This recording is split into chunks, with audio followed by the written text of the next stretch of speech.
welcome ya to Wilnov Channel. Jadi saat ini saya dan Edward lagi di Swiss, di Geneva tepatnya. Ini udah selamat sore, selamat malam lah loh. Hah, dan ini kita lagi makan bersama teman dari SMA, Paulina Tandiono, yang saat ini berkarir di Swiss, di Geneva, tepatnya di PBB. Nah, bisa diceritakan pengalamannya, bagaimana bisa ke PBB? Oke, mungkin pengen kerja di PBB-nya itu karena pengen berkarir di bidang human rights ya. Human rights. Karena dulu pas SMA itu kan aktif debat, dan dari aktif debating itu terekspos banyak isu-isu HAM.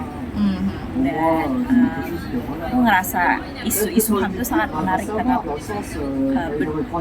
human rights itu benar-benar tentang sesuatu hal yang sangat fundamental, tentang hak tiap manusia, hak yang tiap manusia itu punya, no matter who you are, no matter where you're from. Jadi konsep human rights itu dari dulu sangat menarik. Kok bisa sangat menarik? Maksudnya, karena apa yang membuatnya menarik? Karena aku ngerasa HAM itu is the one thing that everybody has. What else? Bukan human rights. It's really, inherent to you as a human being.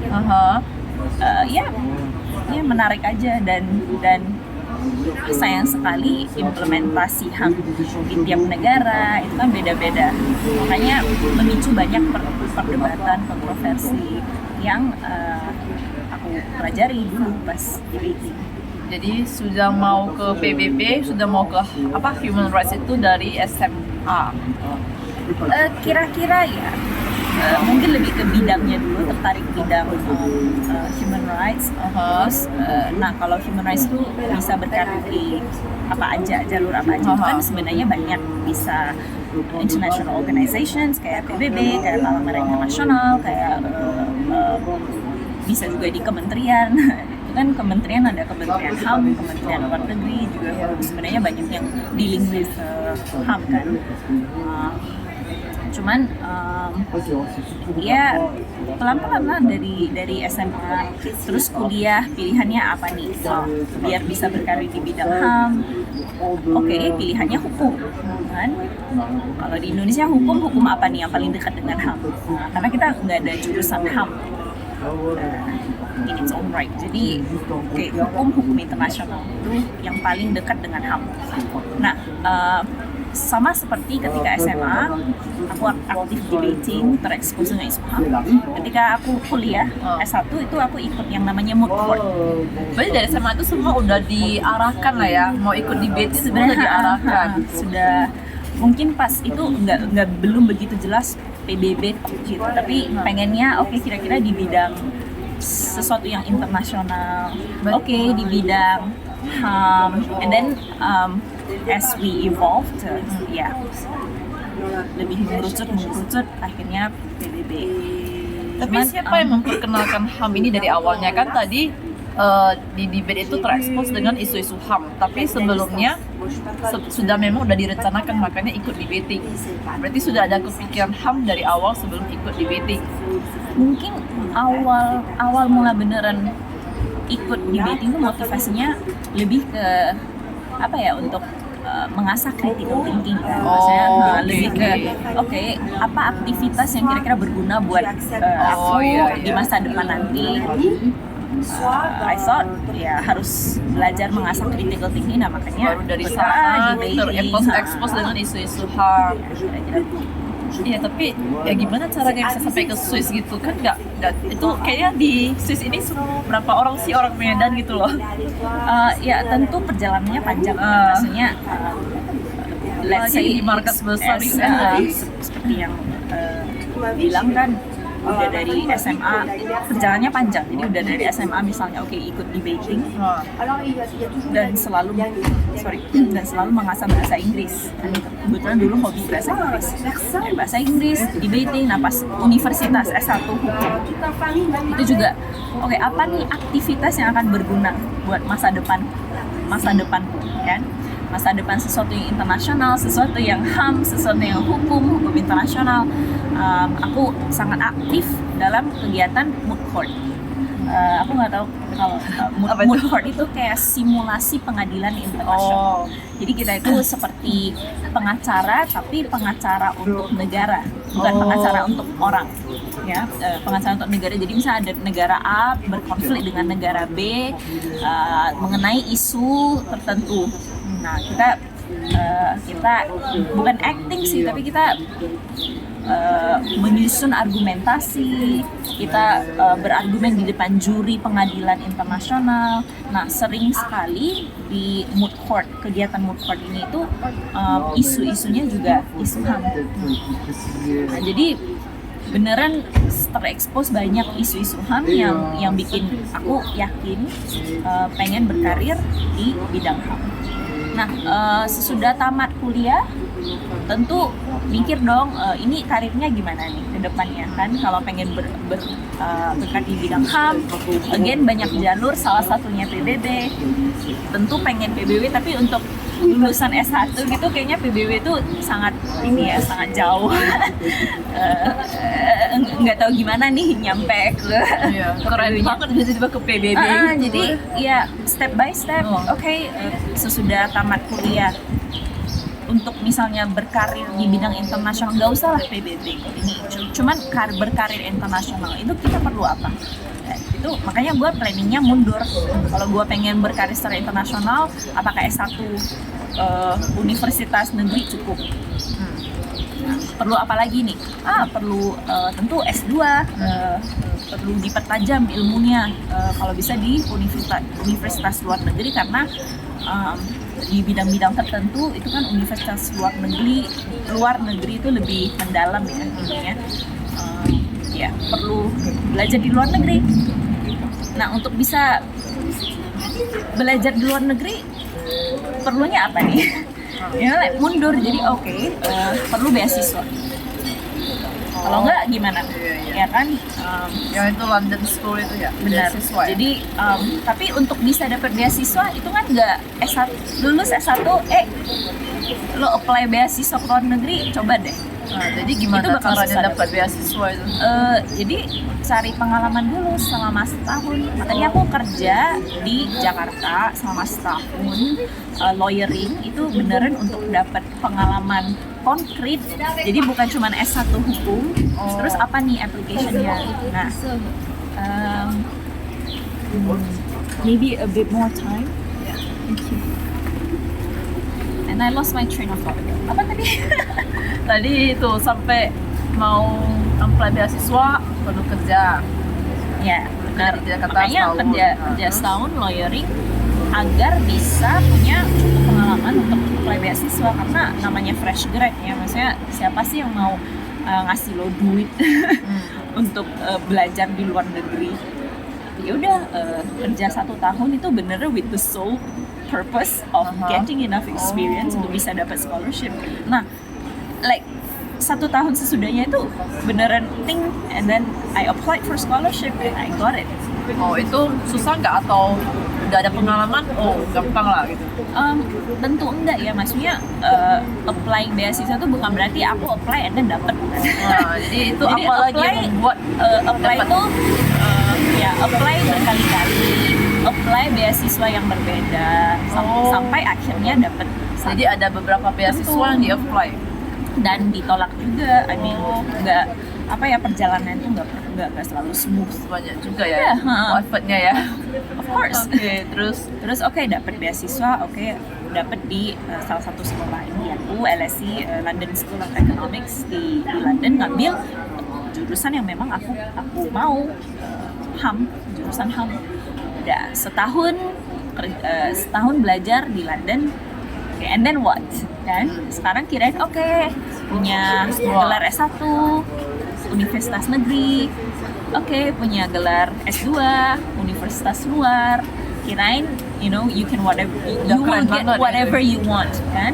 Nah, itu memang udah mikir pengen berkarir di PBB. Nah, mulai apply PBB. pas hampir pas hampir lulus itu udah mulai apply, tidak ada satu pun. Kayaknya applications yang aku kirim itu I've Itu lost apply-nya count. kemana aja selain ke PBB terus ke Nah kalau PBB itu kan umbrellanya ya, maksudnya banyak anak perusahaannya. Jadi PBB itu ada sekretariat, ada UNHCR Refugee Agency, ada UHCHR Human Rights Office, ada UNICEF, ada itu kan banyak. Nah jadi kalau bilang apply ke PBB itu ya sebenarnya simplifying it too much. oke. Itu apply ke banyak agensinya PBB nggak dapat satupun. Jadi mikir, nah ini kenapa nih, analyze kan, karena gimana pun aku kan fresh grad ya, meskipun punya gelar S2 tapi kan masih fresh grad. Terus apa nih yang bisa make myself stand out? Oke, coba cari pas masih jadi student di London, mungkin volunteering experience kan. Makanya coba-coba nabung volunteer ke Sierra Leone. Oh itu pakai uang sendiri Iya, ke sana, Iya. biaya hidup sendiri. sendiri. Oke. Ya, volunteering itu beneran nggak dibiayai sama organisasi. Kirain volunteeringnya. memang volunteer tapi dapat makan, dapat tempat tinggal enggak? Enggak. Waduh. Jadi ini bayar sendiri ya. Menurut aku ya itu namanya investasi ya. Investasi yang I was willing to pay, maybe for a better. Selain karena kegiatannya sendiri, aku ngerasa meaningful. Namanya volunteering ya harus milih-milih ya. It's not volunteerism kan. Milih-milih kegiatan volunteeringnya dan ya bayar sendiri. Jadi ke Sierra Leone 3 minggu itu full biaya sendiri. Habis Berkunjung berapa ke itu organisasi. ke negara kan asing banget gitu Sierra Leone. Iya, Itu iya. mata uangnya apa? Gak tahu deh. Toki Apa mikir ya. itu? Sekarang sih udah lupa ya mata uangnya apa, tapi ya Iya. it was a totally different experience karena pas itu mungkin pertama kali ke beneran Afrika gitu. Nggak takut gitu ke negara asing Afrika pula, maksudnya kan ya, orang Asia ya kan, kalau ya benar volunteernya ke Bangkok, ke Jepang masih oke lah gitu. benar ya nggak sendiri juga kan, jadi aku berdua bareng satu teman orang Inggris, jadi volunteering berdua. Ya yang penting prepared aja kan, masalah yang penting itu preparation, make sure you know what you're going into. Ya kalau udah prepare sih nggak masalah, cuman ya tetap ada culture shocknya ya. ke negara yang sebegitu berbedanya. Kayak jauh banget gitu, asing banget sih di telinga gitu. Sierra Leone, kita ke ibu kotanya Freetown, kita juga ada ke kota-kota lain, Makeni, visiting organisasi-organisasi lokal. Jadi di sana refugee, misalnya ngapain aja tuh volunteer? Jadi volunteeringnya itu lebih bersifat kita duduk bareng beberapa organisasi yang kita temui. Kita discuss gimana mereka bisa improve the way they work. Meeting gitu. Ya, jadi kita sebagai kita di equip dulu sama organisasi. Dulu itu aku volunteering sama organisasi namanya Global Giving UK. Nah itu crowdsourcing platform gitu, di mana organisasi-organisasi around the world itu bisa daftar buat crowdsource funding. Nah jadi kita salah satu kita tuh visiting organisasi yang menggunakan platform ini untuk dapat donation dari people around the world.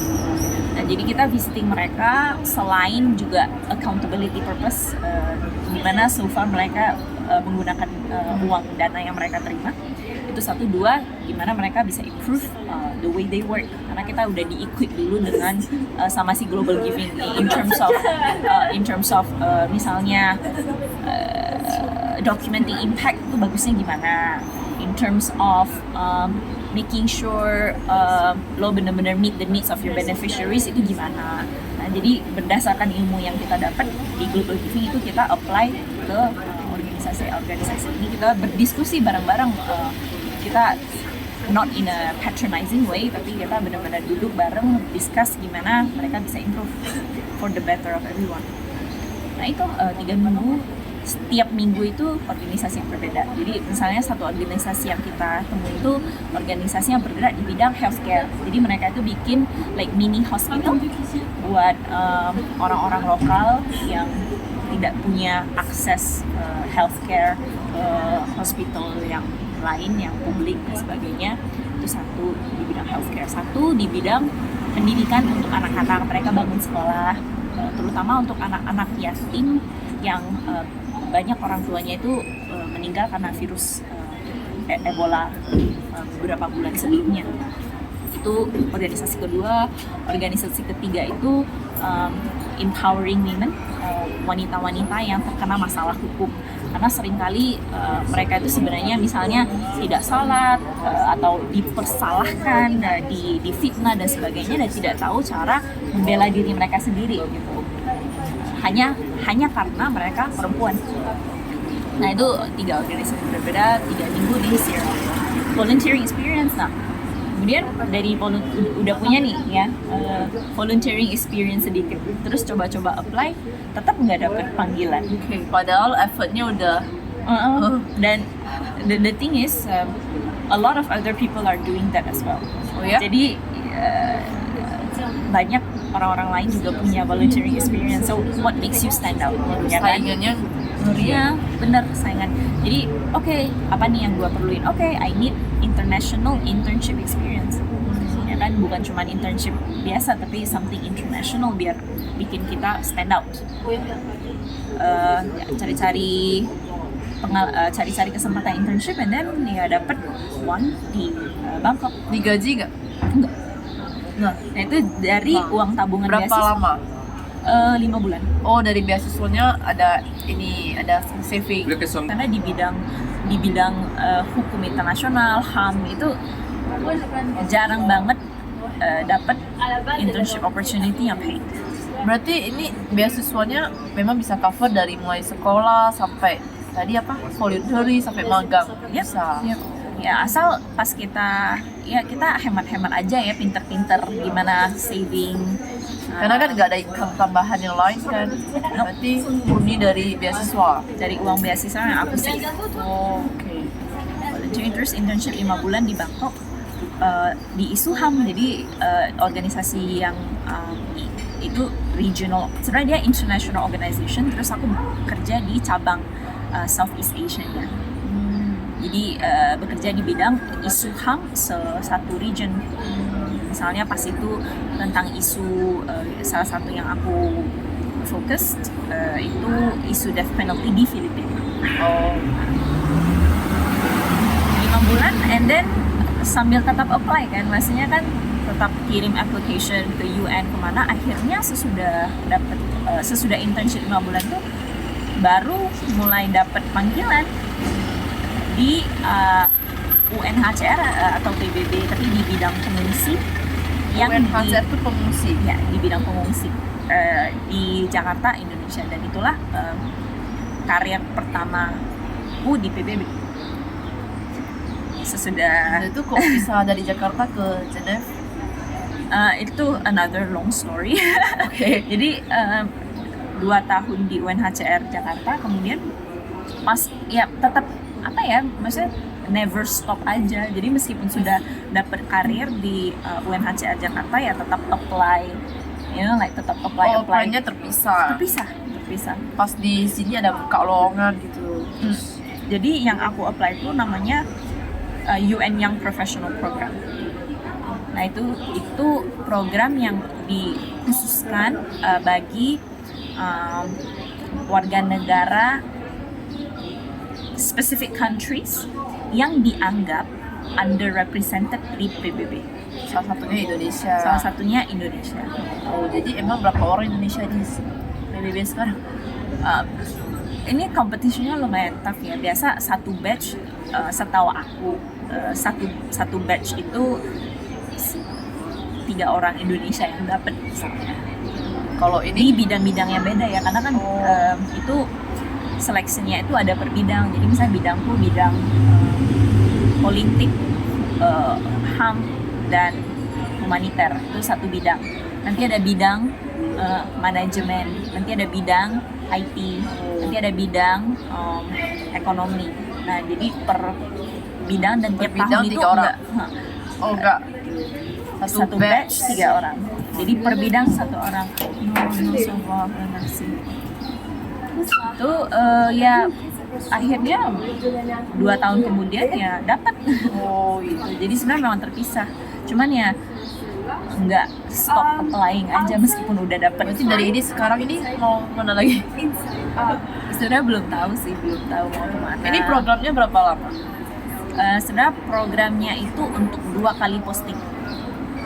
Jadi ini posting aku yang pertama, posting pertama di Geneva. Posting maksudnya office-nya gitu? First post ya, pekerjaannya.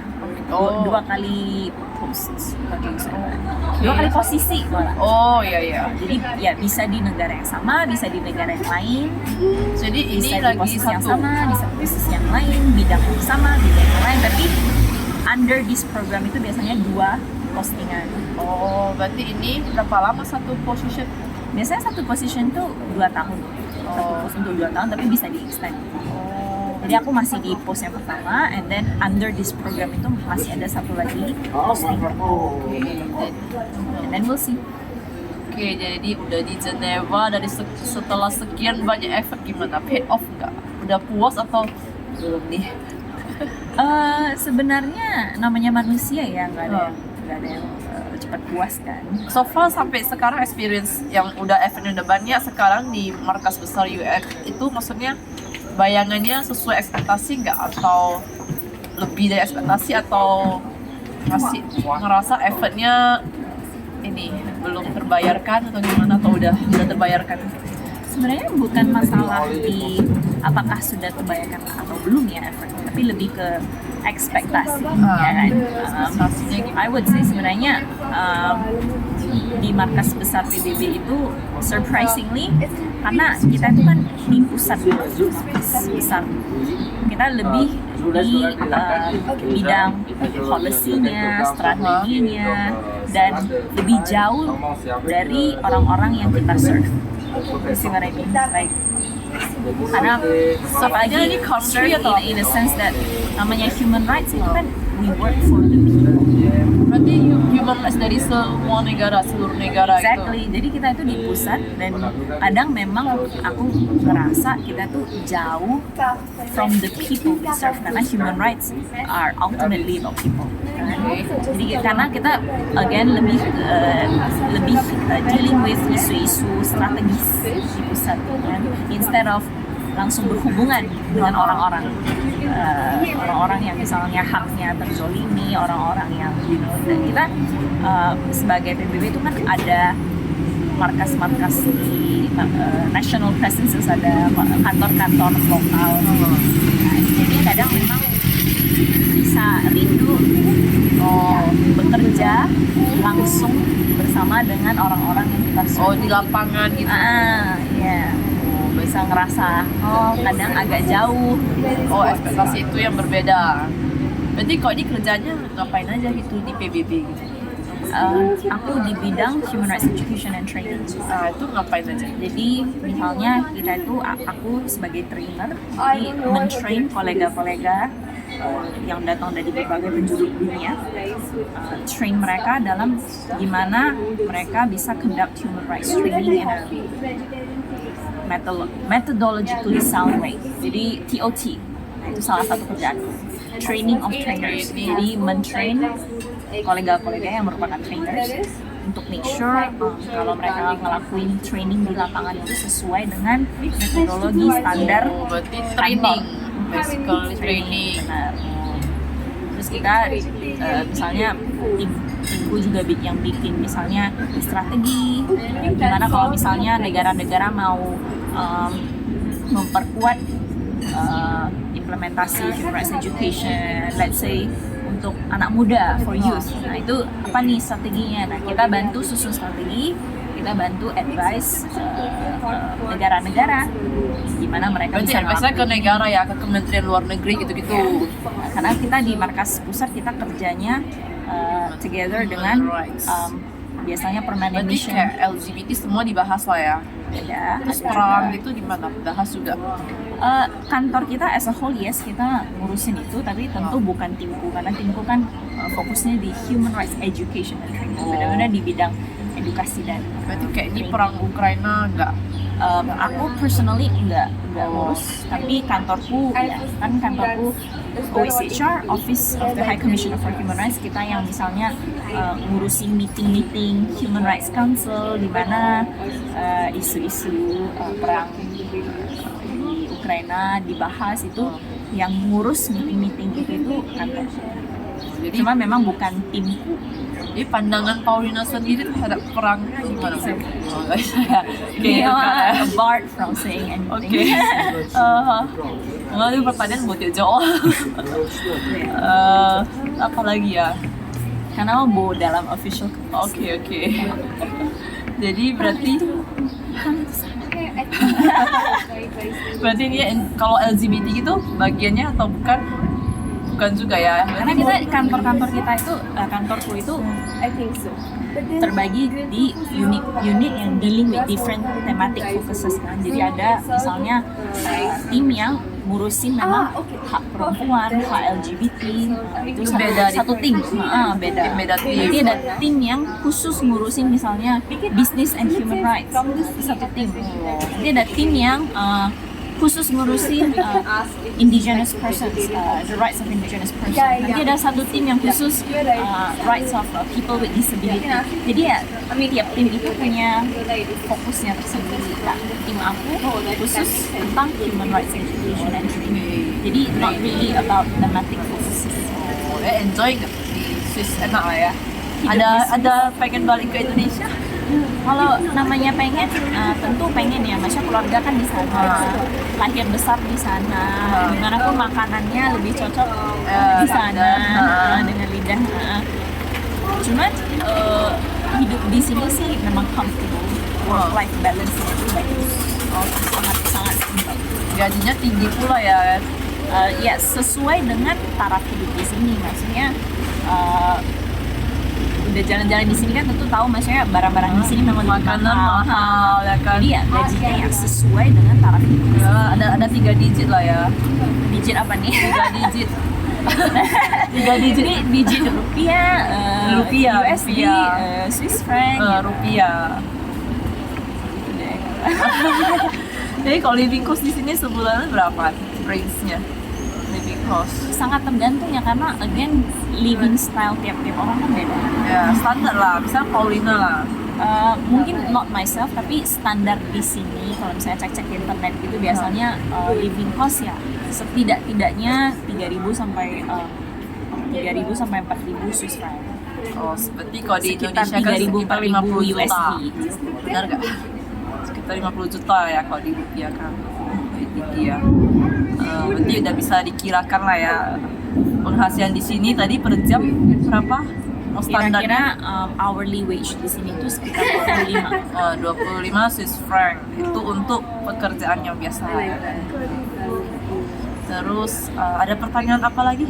Kak Paulina sendiri biasa kok free time gitu ngapain aja di sini? Kan santai gitu. Enjoy, hobinya apa sih? Ini pengen tanya tahu hobi. Sebenarnya interestingly sesudah pindah di sini aku baru discover banyak hobi-hobi yang aku nggak tahu aku punya gitu. Like, contohnya hiking itu sesuatu yang hobi. Dulu pas di Indo itu something that pernah hiking sekali 2 kali gitu, tapi nggak pernah rutin. Kalau di sini karena begitu dekat dengan alam dan hari Minggu itu semua toko tutup, di sini tuh nggak ada mall, jadi kita belajar mengapresiasi alam. Jadi hari Minggu ketika semuanya tutup, Apresiasi alam. ketika semuanya tutup itu mau ngapain? Ya ke gunung, ke danau. Jadi belajar hiking. Jadi di sini sih kalau lagi punya waktu kosong ya Hiking. Terus ngapain lagi selain hiking? Suka ini kan menjelajahi negara-negara lain gitu. Benar sih. Apalagi Eropa kan, tetangga-tetangganya. apalagi ternyata di sini itu again something that I just discovered, sangat convenient kemana-mana. Swiss itu kan benar-benar di tengah ya, dan transportasi semuanya tuh gampang di sini. Jadi Ya, ke gampang. Prancis, Itali, Tinggal naik Jerman, train. bisa naik train, bisa naik bus, 20 menit itu lo udah nyampe di negara lain gitu, udah nyampe di Prancis. Jadi mau menjelajah ke negara-negara sekitar itu gampang. Kalau dulu di Indonesia kan naik pesawat 2 jam itu masih di Indonesia. Ya. Oh, dari Medan ke Jakarta 2,5 2,5 jam. jam. Di sini lo 2 jam lo udah nyampe kemana gitu. 2 jam. Udah namanya Yunani kali. Gitu. Dan a different lifestyle lah. Jadi lebih senang lifestyle di sini lah ya. Pastinya ya. Sejauh ini sih iya, senang. Terasa work life balance. Mau berkeluarga di sini atau gimana? Nggak planning sih, maksudnya ya Oh, ya, why not? Why belum not? tahu gitu. Masa keluarga mah go with the flow. Oke. Masih ada rencana pindah negara atau udah cocok lah, ada di Swiss aja lah gitu? Atau pengen nanti berkarir lagi di Prancis, di Amerika? Sebenarnya tuh pertanyaan yang sulit ya, karena masing-masing jawaban itu Karena kan karirnya luar negeri terus jadi on the one hand itu senang di Swiss, senang dengan lifestyle di sini, kehidupan di sini on the one hand. On the other hand, jiwa penjelajahnya juga pengen nih berkarir di negara lain. Jadi susah aja sih, nggak tahu jawabannya. ya kesempatan saya mungkin ya. Go with the flow. Kadang it's good to just let go and trust the process. Oke. Mungkin ada pesan buat yang nonton atau ini? Pesan buat yang nonton. Apa ya? Apapun. Kalau penasaran dengan gimana berkarir di PBB atau Bisa cari Paulina gitu. ya feel free to reach out lewat media juga bisa. Ntar di connect ke aku. Oh iya. Ada pertanyaan lagi? Mungkin keterampilan apa yang harus Apa ya?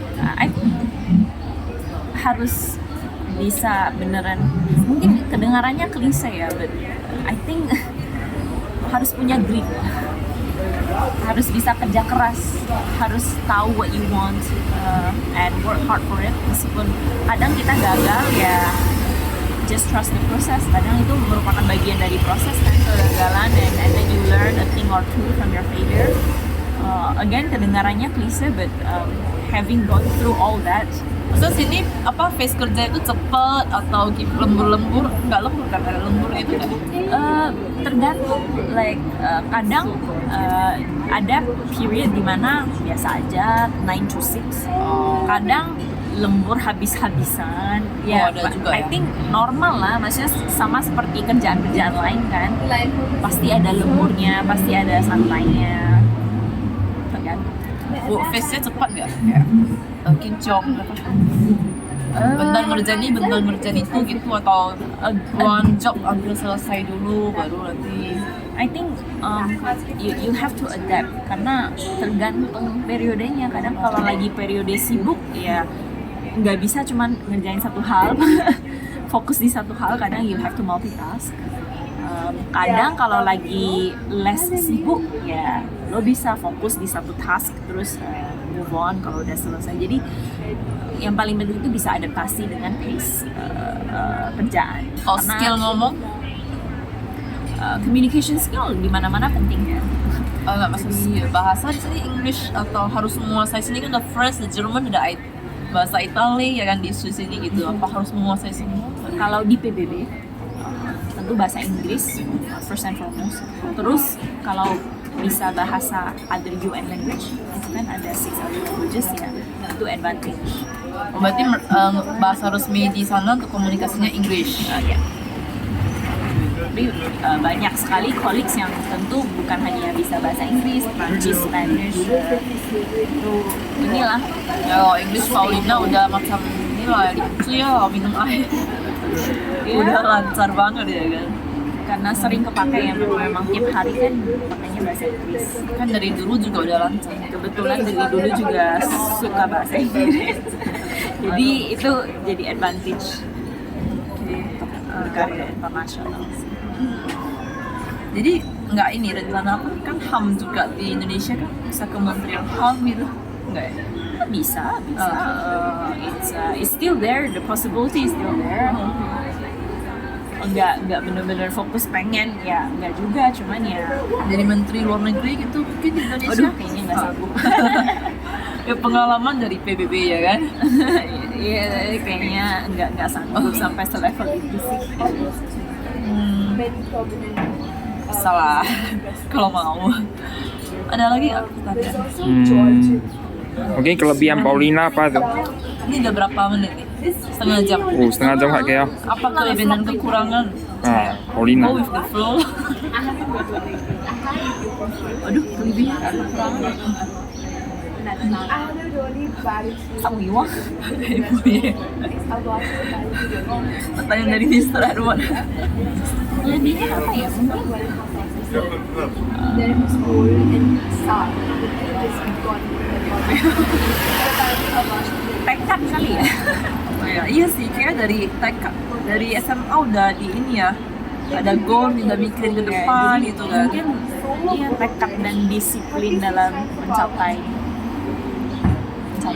tujuan. Karena orang kan mesti cuma mikir 1-2 langkah ke depan. Ini Paulina udah mikirin sampai nanti mau gimana, baru ditarik. Mungkin bisa jadi kelebihan. Kekurangan apa ya? Ini, vision ini. Hah? MBTI-nya N ini. Ya. Kalau kekurangan mungkin nggak tahu ya, tapi sering dibilang anaknya nggak pede. Oh ya? Nggak pede ya? Kayak pede banget gitu. Oh terima Waktu kasih. debate dulu gitu, public speaking. Ya. I'm happy you think so. Oke. Tapi ya Mungkin in different aspect, different ya. kali ya. Oke. Ya mungkin karena ini udah setengah jam ya kayaknya ya. Jadi kebetulan di sini masih cerah, pokoknya udah jam 8-an. Ya udah kita akhiri dulu sesi interview dengan Miss Paulina ini. Besok kita jalan-jalan ke UN ya, ke markasnya.